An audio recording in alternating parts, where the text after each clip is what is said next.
If you are a beauty pro who has not started making money online yet, you are running the risk of being stuck behind the chair forever. After working with dozens of beauty pros in the industry and helping them launch and scale their courses, I have realized that the one thing that they always tell me on our discovery calls is that they want to have more freedom away from the chair so they can do the things that they desire, rather than spend more time with their husband, spend more time with the kids, spend more time taking self-care days, spend more time just being off work and doing the things that they want to do. And in this video today, I want to reveal to you my 5-step process to actually make money online as a beauty pro in 2025. Now, if you don't know who I am, my name is Jaylin Dorsey-Mitchell.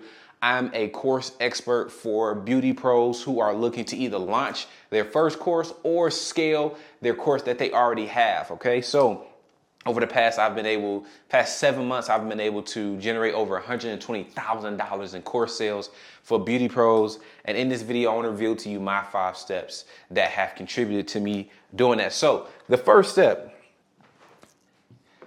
is identifying your dream student. Anytime I consult with beauty pros, the first thing I want to know is what is their ideal dream student. Now, I don't want to know who they've been selling to before. I want to know who is the person you will wake up every single day and serve, even if you had to do it for free, okay?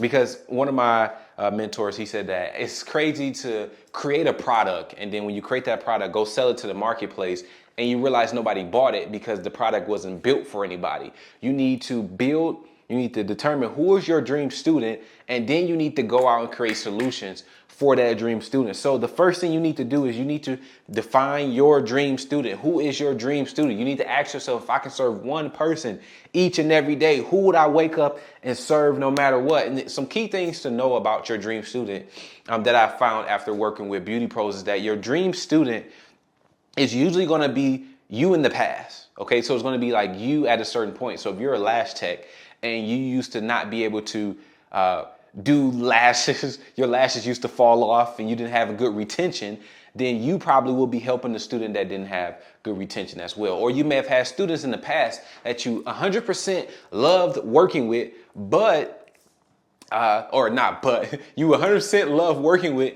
and that may be a student you want to work with again in the future. So another thing to consider as I'm sitting here thinking about it is you want to determine what is the level of experience that your dream student is. So for example, I remember when I was working with a braider and we was talking about doing this exercise where we go over the dream student, and I was talking to her and I was saying, like, do you want to work with stitch braiders who are just starting out, like they don't even know how to stitch yet? Or do you want to work with stitch braiders who at least are stitching, maybe they're home-based? Or do you want to work with stitch braiders who have already built 6-figure stitch braiding businesses? You have to serve those people 3 different type of ways. Those are 3 different type of people, and you have to serve them 3 different ways. So it's very important that before you go out in the marketplace and put something out there, it's very important that you create something first. You figure out who your dream student is first, and then you create something to solve that problem, okay? So that's step number 1. Step number 2 is we need to find your money-making problem, okay? I recently learned, which was something I kind of already knew, but it's like I recently learned this, like it came to my awareness. The Holy Spirit made it illuminated to me, and that being a business owner is so simple. You literally get paid for solving problems or meeting needs. So you need to figure out what is your money-making problem that your course is going to solve, okay? So let me explain. How do you figure out, because let me tell you what this does. This answers the question of, what do I sell to people? This answers the question of, what do I sell to my dream student, right? What do I sell? Because so many beauty pros don't know. I remember working with a beauty pro and I was asking her, like, so what are we going to sell? Like, this when I first got started, I'm like, so what are we going to sell? And she's like, I think people want this and this and this. And I had her do what I'm about to tell you. And they said the total opposite of what she thought people wanted. And I've been adopting this saying of like, if you think you know, you probably don't know. So What you need to do to find out your money making problem is you need to do what we call an ask campaign. I literally just did this morning with a client, and she gave me her permission. I went on her Instagram, and we're in the process of creating a course teaching stitch braiders how to make content. So what I did was I got her permission, and I went on her Instagram, and I went through her followers, and I basically just typed in braider, because you can type in braider. You could type in braider in the following thing. I went through her followers, and I basically sent the same message each and every time, the same message to all these braiders. You know what I asked them? I love telling people this. The only question you need to ask them, or at least the question you need to ask them to spark conversation, is this. Hey, their name, personalize it.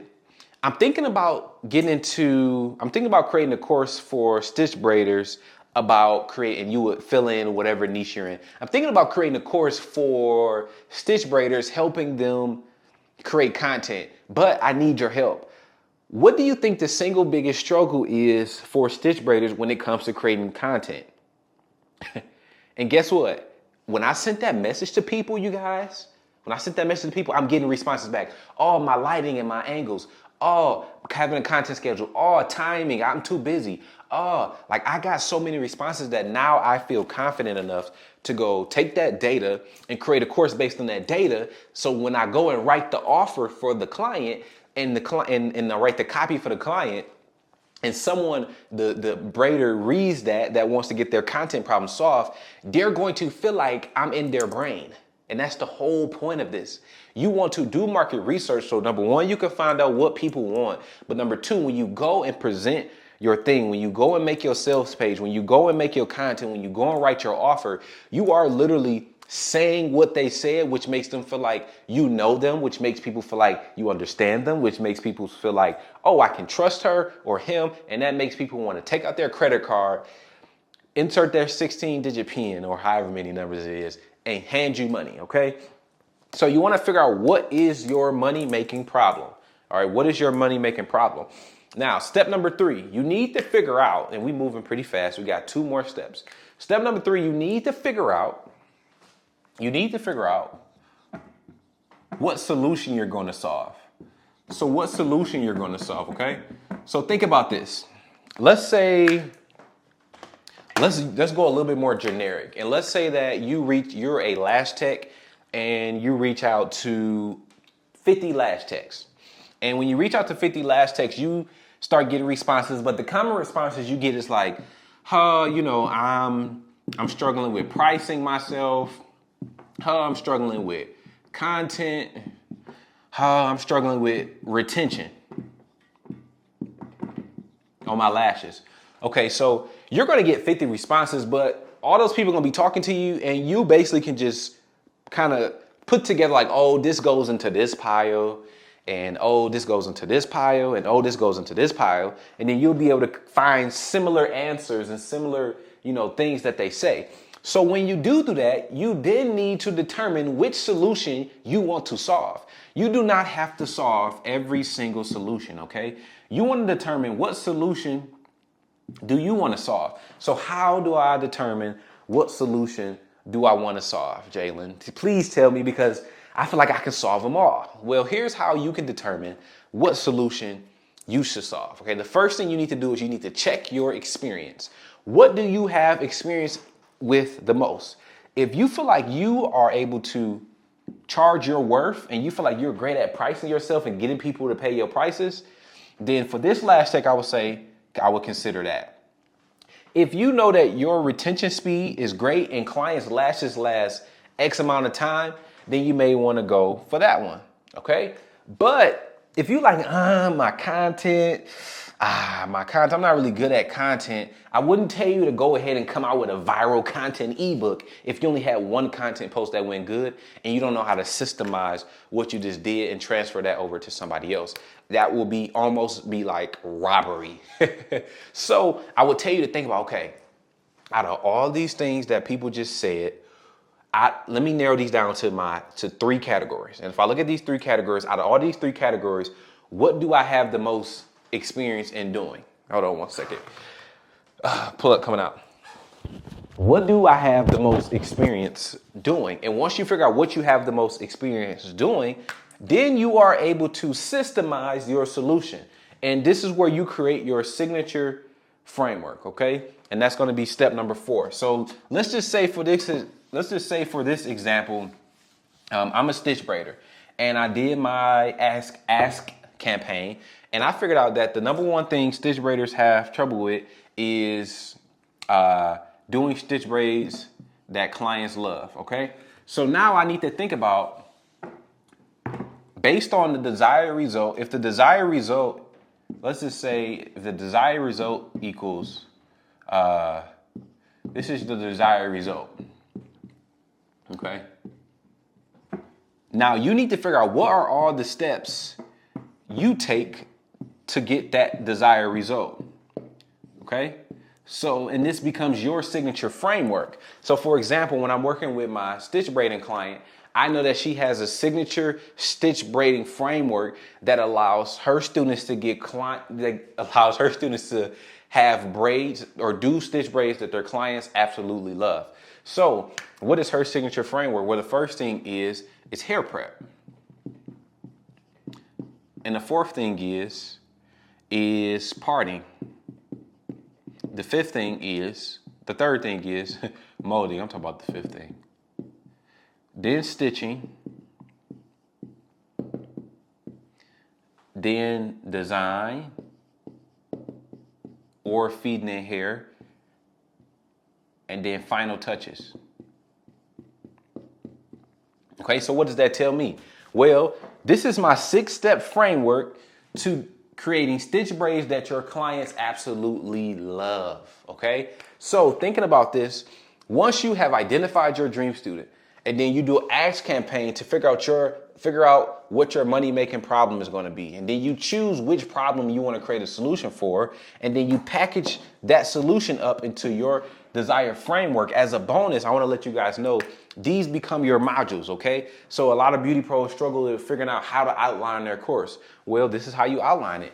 Every step of your framework becomes a module. So guess what? This is module 1 or lesson 1.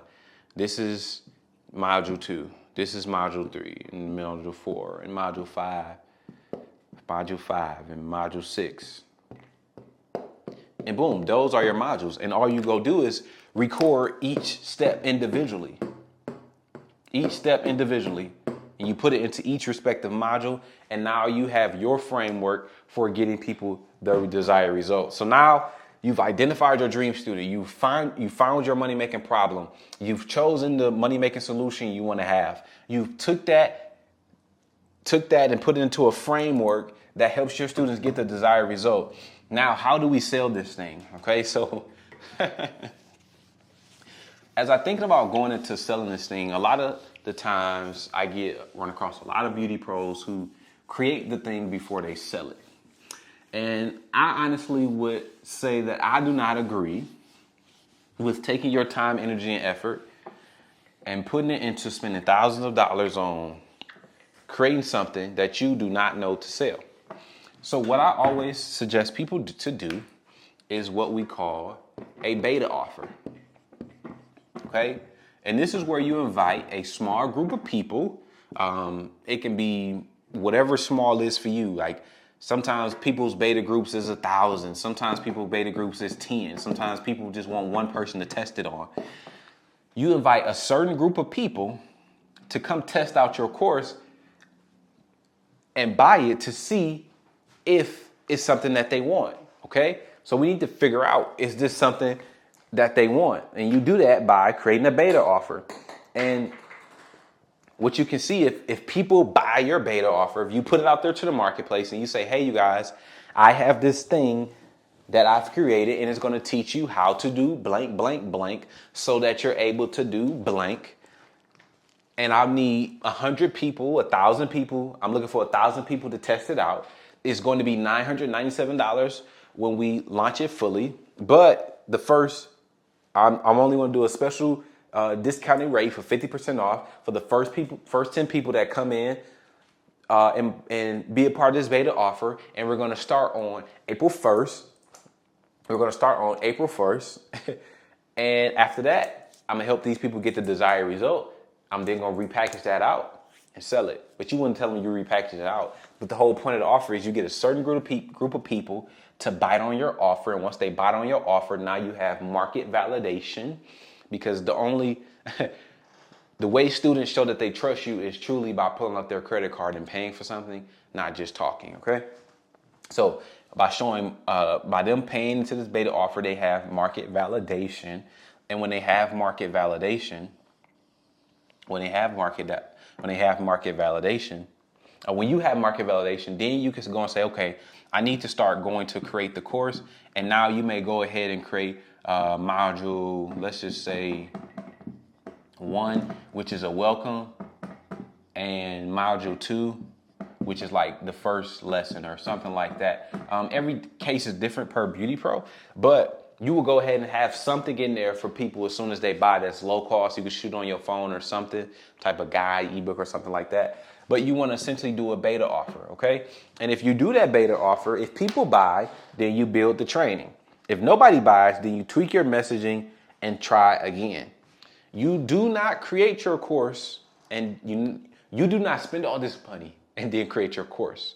You need to sell it first, get somebody to bite on it to prove that it's something that people want, and then you go and create it with the people that have bought inside of it. So if you are a beauty pro and you are either thinking about launching a course or you already have a course out, I want to let you know that I have a free PDF that includes the 3 biggest mistakes beauty pros make that keep them from having consistent course sales every single month. I put it in the link below in the description. Go ahead and check it out, and I'll catch you on the next video. Peace.